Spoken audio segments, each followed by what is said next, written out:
Hi, I'm Brooke, and welcome to another Brooke review. So today I will be reviewing The Son of Neptune by Rick Riordan, and the genre of this book would be fiction fantasy. The book is mostly about mythology.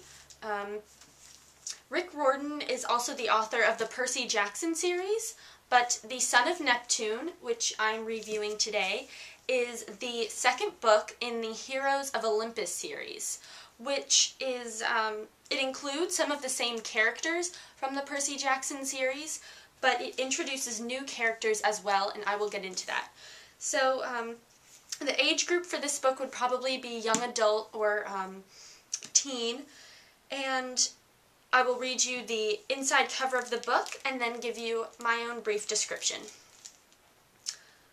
Percy is confused. When he awoke from his long sleep, he didn't know much more than his name. His brain fuzz is lingering, even after the wolf Lupa told him he is a demigod and trained him to fight with a pen sword in his pocket.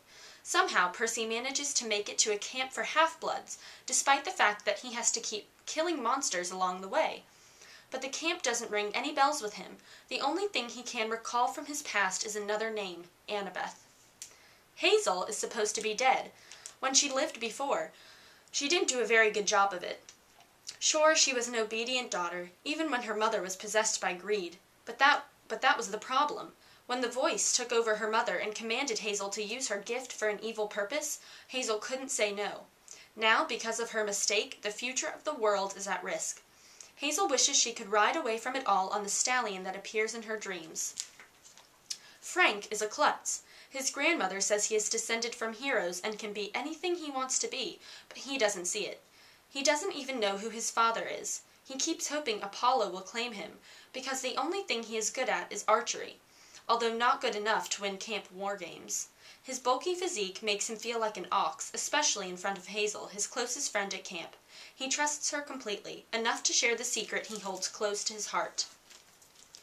Beginning at the other camp for half-bloods and extending as far as the land beyond the gods, this breathtaking second installment in the Heroes of Olympus series introduces new demigods, revives fearsome monsters, and features other remarkable creatures, all destined to play a part in the Prophecy of Seven. So if you haven't read the first book, called The Lost Hero, then you might not know what some of that means, but I'll give you my brief description to kind of explain some of this.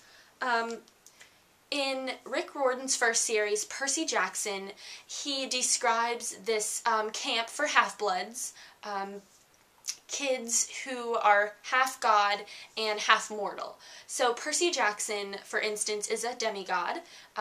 His father is Poseidon, and his mother is mortal. And these demigods have special powers, and they're claimed by their father or mother, whoever was a god in the family.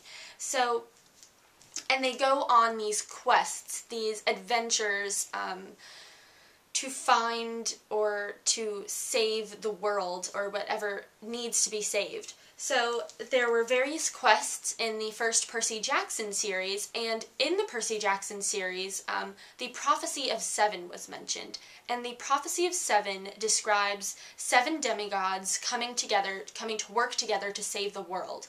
And Percy, at first they do not know what that means. So the first book of this new series, The Heroes of Olympus, is about new characters.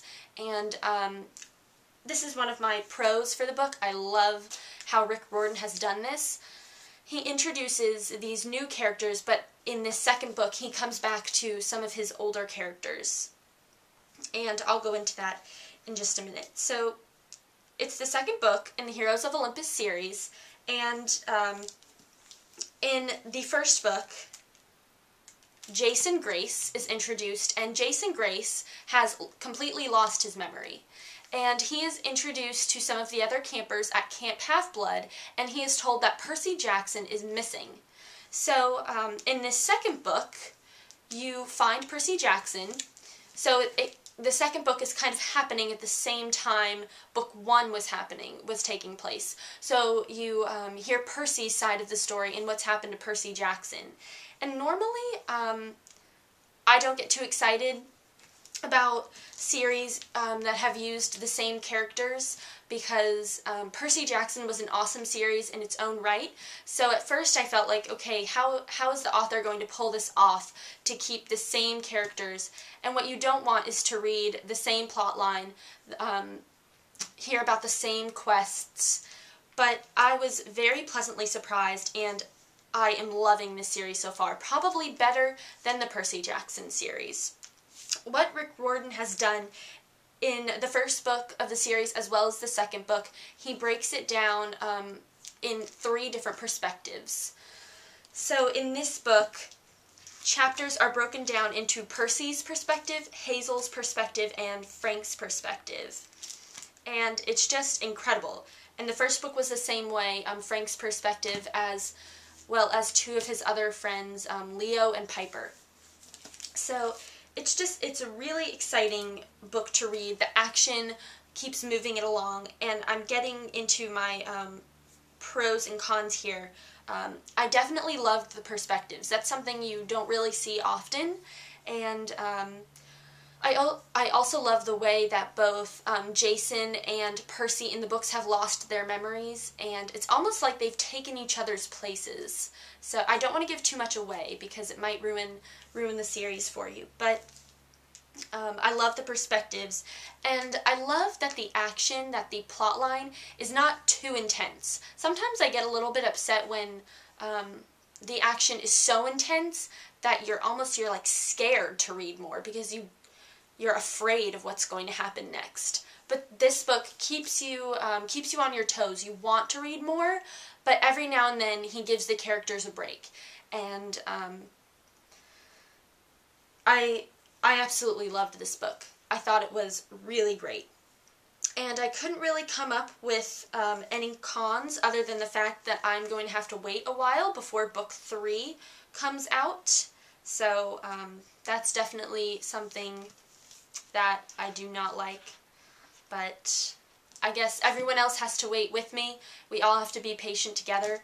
So I can't really do anything about that.